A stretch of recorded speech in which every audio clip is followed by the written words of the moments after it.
Hello and welcome to my channel once again my dear friends. उम्मीद करती हूँ आप सभी अच्छे होंगे, स्वस्थ होंगे। और आज का टॉपिक हमारे एक जो व्यूअर हैं उनके रिक्वेस्ट पे मैं लेके आई हूँ। उन्होंने कमेंट किया था मेरे किसी एक वीडियो पे कि उनके पार्टनर ने उनके साथ घोस्टिंग की है और वो बहुत अपसेट है इस बात से। एंड 1 साल हो चुका है बट कुछ सॉल्यूशन नहीं निकल रहा है। वो इस सिचुएशन में स्टक हैं कि आगे क्या करें। तो जिन लोगों को नहीं पता है कि घोस्टिंग क्या होती है, मैं थोड़ा सा एक्सप्लेन करना चाहूँगी पहले। कि आप किसी रिलेशनशिप में हैं, इमोशनली किसी से अटैच हैं। नो मैटर आपका रिलेशन 2 महीने पुराना भी हो सकता है, 2 साल पुराना भी हो सकता है, 20 साल पुराना भी हो सकता है। तो जब आपका पार्टनर आपसे ब्रेकअप करता है तो बिना कुछ कहे, बिना कुछ सुने, बिना कोई एक्सप्लेनेशन दिए, बिना कोई काउंटर क्वेश्चन किए वो ऑल ऑफ सडन सारे अपने कॉन्टैक्ट के जो ज़रिए होते हैं आपके साथ में वो बंद कर देता है। सेफ सपोज़ कि लाइक ऑल ऑफ सडन उन्होंने एक मैसेज कर दिया आपको, सुबह आप सो के उठे और आपको पता चला कि आपको एक मैसेज ड्रॉप किया गया है जिसमें लिखा गया है कि आज के बाद में मैं तुमसे बात नहीं करना चाहता या करना चाहती, क्योंकि अब मुझे नहीं लगता कि इसको आगे ले जा सकते हैं। और बस उसके बाद में आप देख रहे हो कि आप ब्लॉक हो गए हो। फिर आप अदर सोशल नेटवर्क्स पे उनको ढूंढने की कोशिश करते हो, वहाँ पे भी आप ब्लॉक हो। आप डिफरेंट नंबर्स से ट्राई करते हो तो हो सकता है वो नए नंबर देख के कॉल ही रिसीव ना करें, या फिर हो सकता है वो रिसीव करें तो आपकी आवाज़ सुन करके कॉल कट कर दें। तो बेसिकली घोस्टिंग का मीनिंग होता है कि मुंह छुपाकर भाग जाना, बिना कोई आपको सफाई दिए, बिना कोई आपको एक्सप्लेनेशन दिए या आपसे कोई क्वेश्चन पूछे एकदम ऑल ऑफ सडन भाग जाना। और भाग जाने के पहले सारी गलतियों का जो ज़िम्मा है वो आपके सर पे डालना, क्योंकि आप ऐसे हो इसलिए वो जा रहे हैं। तो ये बेसिकली होती है घोस्टिंग, जिसको हिंदी की लैंग्वेज में हम लोग कहते हैं मुंह छुपा के भागना। अब ये क्यों होता है, इसके कई सारे रीज़न्स होते हैं, ये केस टू केस डिपेंड करता है। बट इन सारे चीज़ों का एक ही कंक्लूजन मैंने निकाला है जितने लोग मेरे पास आते हैं कंसल्टिंग के लिए। तो मोर और लेस जिसको बोल सकते हैं कि 90% स्टोरीज़ का जो मोरल होता है वो एक ही होता है कि सामने जो पार्टनर घोस्टिंग करके गए हैं वो आपको किसी भी तरीके से कन्फ्रंट नहीं करना चाहते, क्योंकि उनके इनर सोल में, उनके अंतरात्मा में, उनके कहीं ना कहीं ये गिल्ट फैक्टर होता है कि वो आपके साथ जो उन्होंने किया है वो गलत किया है। क्योंकि घोस्टिंग वही करता है, मुंह छुपा के वही भागता है जो कुछ गलत करने जा रहा है या फिर वो गलत कर चुका है आपके साथ में और उसके अंदर हिम्मत नहीं है आपको फेस करने की। तो ये रीज़न होता है बेसिकली घोस्टिंग का। थोड़ा और इजी मेथड में मैं आपको समझाती हूँ कि घोस्टिंग जो होती है बेसिकली वो क्यों की जाती है या फिर किस तरह के लोगों के साथ की जाती है। तो इसका सीधा सा जवाब है कि मासूम लोगों के साथ तो दुनिया ही छल करती है। जो लोग दिल से, आत्मा से साफ़ होते हैं, भोले होते हैं, उन लोगों का दुनिया में सभी तरह के लोग फ़ायदा उठाते हैं। तो घोस्टिंग मासूम इंसानों के साथ तो होती ही है। बट अगर मैं आपको बताऊं कि बहुत ज़्यादा स्मार्ट वर्कर जो हैं, बहुत ज़्यादा ब्रिलियंट माइंड के पीपल जो हैं, आर्टिस्टिक मेंटालिटी के लोग हैं, जो एक्सेप्शनल हैं, उनके साथ भी घोस्टिंग का रेशो बहुत ज़्यादा हाई है। मैं यहाँ तक कहूँगी कि उनके साथ घोस्टिंग 90% होती है। क्योंकि एक बार मासूम इंसान को बेवकूफ़ बनाना, बातों में उनके भोले भाले दिमाग को, उनके दिल को, उनकी आत्मा को झकझोर देना बहुत आसान होता है। तो वो तो एक विक्टिम है ही घोस्टिंग के। लेकिन आजकल लोग बहुत ज़्यादा स्मार्ट और ब्रिलियंट लोगों को भी घोस्टिंग करने से बाज नहीं आते और 90% तक का रेशो है।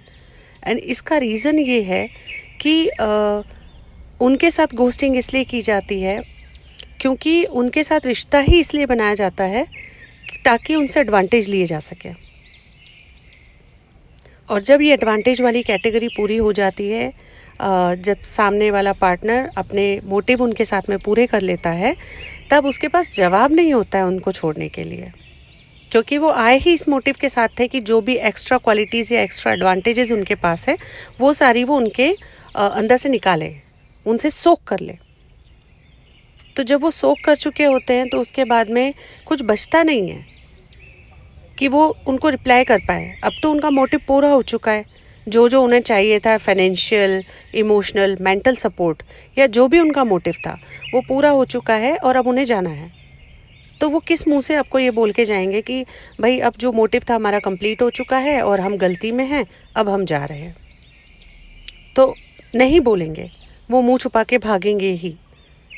तो आजकल स्मार्ट लोगों के साथ, इंडिपेंडेंट लोगों के साथ में भी ये चीज़ें बहुत ज़्यादा होती है, और इसमें इक्वल रेशो है लड़के और लड़की दोनों का।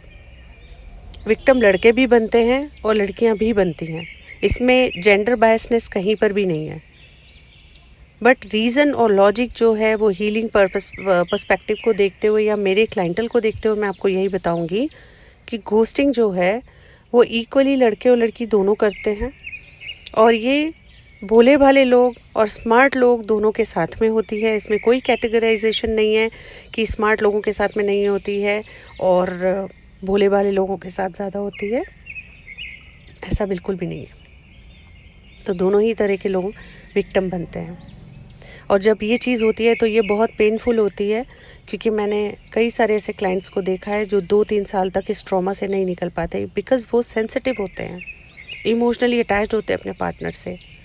रातों रात उन्हें खबर मिल जाती है कि जिसके साथ 2 साल से रिलेशन में थे वो ऑल ऑफ सडन चला गया और सिर्फ एक मैसेज ड्रॉप करके गया है। उसमें भी आपकी ही गलती निकाली गई है कि चूँकि आप ऐसे थे इसलिए वो छोड़ के चले गए आपको।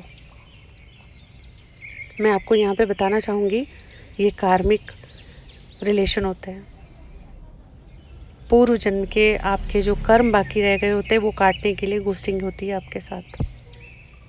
आपने पास्ट लाइफ में किसी को कुछ तकलीफ दी होगी इस तरह से, इसीलिए घोस्टिंग होती है आपके साथ,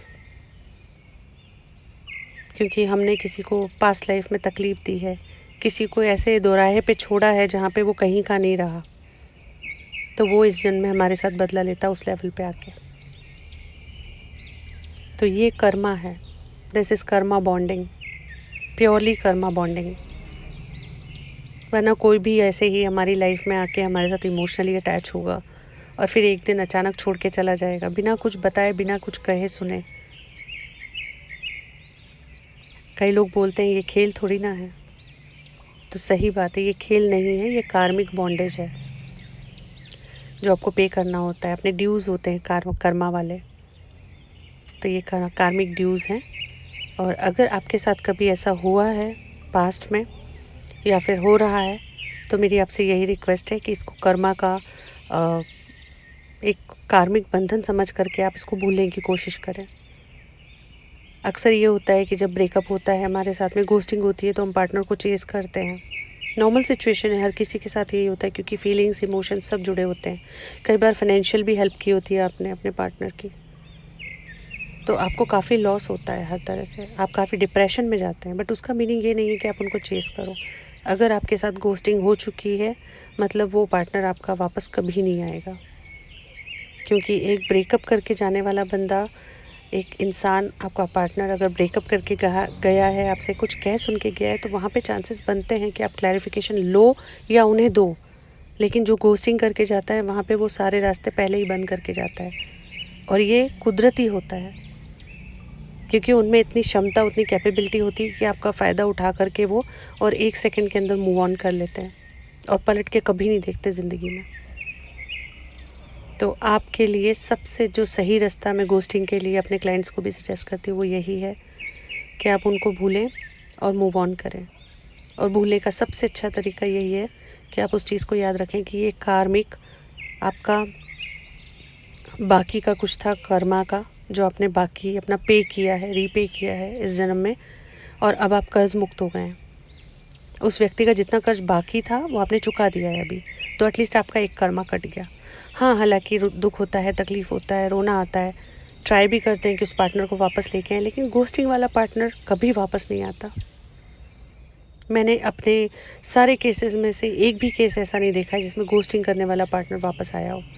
लेकिन ब्रेकअप वाले वापस आते हैं, क्योंकि वो गुंजाइश छोड़ के जाते हैं सलाह करने की, झगड़ा करने की, सफाइयाँ देने की या लेने की। लेकिन घोस्टिंग वाले लोग कुछ भी नहीं छोड़ के जाते। तो मैं आपसे फिर कहूँगी कि अगर आपके साथ घोस्टिंग हुई है, इसको एक कार्मिक बंधन समझ करके, अपना कार्मिक ऋण समझ करके आप उतार दीजिए। और अगर हो चुकी है तो आप इससे एक सबक लेके आगे बढ़िए और ये सोचिए कि आपका एक कर्मा पूरा हुआ इस लाइफ का। बस यही कहना चाहती थी इस वीडियो में मैं। और थोड़ा सा इमोशनली भी मैं डाउन थी इस वीडियो को बनाते वक्त, क्योंकि जिन क्लाइंट के लिए मैं बना रही हूँ वो काफ़ी करीब है मेरे। तो घोस्टिंग वाकई में अच्छी चीज़ नहीं होती, बड़ी तकलीफ़दायक चीज़ है ये, लेकिन कार्मिक बंधन समझ के अगर हम इसको एक्सेप्ट करेंगे तो तकलीफ़ थोड़ी कम हो जाएगी। हालांकि तकलीफ़ रहेगी, क्योंकि आप इमोशनली, मेंटली सब तरह से अटैच हैं अपने पार्टनर से, और रातों रात आपको पता चला है कि अब वो लाइफ में नहीं है। तो मैं समझ सकती हूँ कि बहुत तकलीफ़ होती है, लेकिन अगर कार्मिक है ऐसा सोचेंगे तो तकलीफ़ कम होगी। और कार्मिक नहीं होता तो वो शख्स, वो इंसान, वो पार्टनर आपकी लाइफ में होता या वो वापस आता, बट वो नहीं आ रहा है। तो घोस्टिंग आपके कर्मों को पूरा करने के लिए ऊपर वाले ने एक ज़रिया बनाया है, ताकि आप भी सवालों में उसी तरह से गुम रहें जिस तरह से पास्ट लाइफ में आप उस पार्टनर को छोड़ के आए थे। हालांकि अब ये क्वेश्चन आने वाला है कि अगर हमने ऐसा किया था तो हमारे साथ ऐसा हुआ, अब हमारा पार्टनर हमारे साथ ऐसा कर रहा है तो शायद उसके साथ आगे वैसा होगा। तो ऑब्वियस ही बात है, ये एक साइकिल होती है, हर इंसान को अपने कर्म पूरे करने पड़ते हैं। इसीलिए अगर आपका पार्टनर आपके साथ इस तरह से कुछ करके जा चुका है या कर रहा है, तो आप अपना मन साफ रखिए, कुछ भी बुरा शब्द या उनको बद्दुआ मत दीजिए, क्योंकि ये फिर से आपके कर्मा में ऐड होगा। आप इसको एक कर्म समझिए, जो आपका पुराना कर्म बाकी था वो पूरा हुआ, और आप शांति से उनको जाने दीजिए, क्योंकि वो आपकी लाइफ में नहीं है। अगर वो आपकी लाइफ में होते तो शायद छोटा मोटा ब्रेकअप होता, घोस्टिंग नहीं होती। बस यही कहना चाहूँगी। वीडियो अच्छा लगा हो तो लाइक कीजिए, शेयर कीजिए, और अच्छा लगा हो तो सब्सक्राइब कीजिए, और प्लीज़ कमेंट करना मत भूलिए, मोटिवेशन मिलता है। Thanks for watching. God bless you all.